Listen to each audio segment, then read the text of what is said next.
all of you guys have the ability to do it. So once you take these notes, so I'm going to ask, if you don't have a pen, make sure you have a phone, because these tips are simple and it's going to be less than 3. Number 1, when you're trying to attract not just gym members or clients, but what you're trying to do is to build a culture there. And when you want to build a culture, number 1, stop going after the people that are going to the Planet Fitnesses of the world. When you're in an independent setting, a facility that you've established, in a facility that has your DNA on it, that demographic, they have hedge fund money behind them. So they can market to a lot of people who just aspire to do something, but they don't literally want to do it. And so here's where most gyms go wrong. They do this, and I'm talking over 97% of gyms do this. 3% of fitness and boxing gyms have figured it out. They decided to follow a basic process. So here's what it looks like.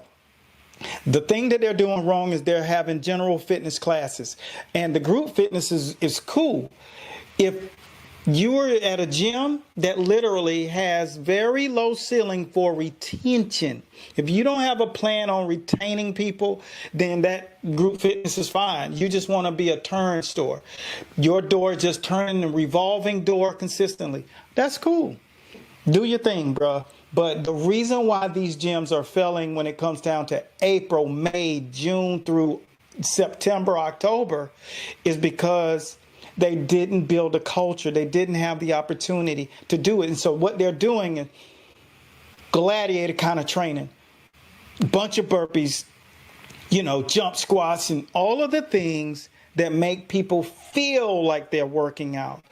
But there's no real dive into the dimension of what they're doing to build this person up. So what can you do? You can stop concentrating on trying to get a bunch of generic people into your place. And what we want to do is start concentrating directly on those who actually have the same DNA as you. And what does that look like? The people that have the DNA as you, they kind of resemble you. You're fit, you're focused, you have the right mentality. And so that's exactly who you should go after. Those people who are walking around not in their peak shape, but you can tell that they're in shape. You want to create a vibrant vibration inside of your facility. And when you start focusing on the target kind of person that you'd like to hang out in, like when you were in high school or when you went off to college, you want to get in a group of people that others are attracted to. So when you go to the prom, when you go to the dance, when you go out, when you celebrate, that people are paying attention to you because you look a certain way, you feel a certain way, you have a certain vibe.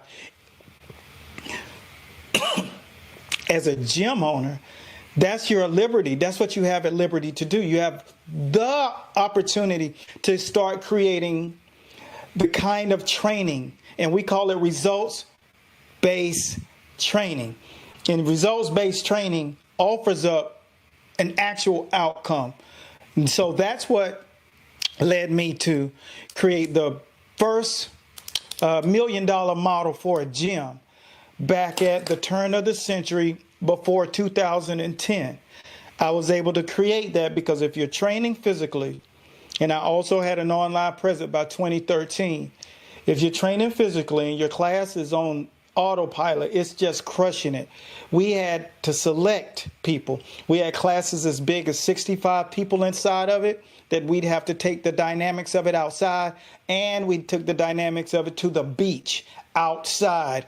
We had to create a retreat to give people an extra opportunity to do this. And that's not for your average everyday gym goer. These people earn their spot. They have a higher purpose. They want more. They have a different level of calling. And that's what we were able to do. And it's the $1 million kind of gym model, literally. So if everybody is on the same chord, and say, for instance, like the model of this is simple. You basically get people in for the reason that they desire to be in, Fernando. And one of our guys who we've just taken his business online, and he'll be launching this weekend. And another guy who we just put on autopilot. We developed his automation for his website, and his Google will be talking to that as well. So not only will it be doing it in social media like we've taught, but he'll be able to benefit from the world of Google constantly being connected to his cell phone and never missing a call and never missing a beat, and just consistently having automation to answer everything that he's asking, or the people are wondering. Just like if you drop a keyword in our social media, what do you notice? That you get a direct message and you have a conversation going. That means we never, ever leave you hanging.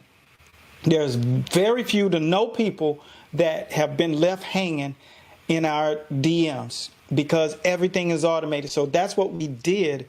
And once you understand that you're targeting people who want to get in beast mode, they want to get focused, they want to know that your program is results driven. So having a results driven program is going to bring you the right people, the kind of people that makes a person decide to start a gym, because in your estimation, that's what you wanted to fill your gym with. A bunch of people who have the same mindset. And that's what happens when you understand, I'm going to target people with a particular result. You want a high achiever? You want to achieve the same thing with your fitness levels as you are in business? Then this is how you attract those people. Make sure that you give them a result that they're looking for, and stop just marketing in a manner that which it talks to everybody, because we know in the world of success that if you're talking to everyone, you're talking to no one. So, Mr. Lopez, our focus literally is to make it clear that if you want to keep your demographic more niched, more focus on creating more of a tribe that has a very similar vibe, not just having Mr. Humperdinck come from, McDonald's straight into the gym, and he has no intention on being there in February or March, and definitely not April. He's paying rent to you, $10 a month, just to have that membership card. That's not your customer.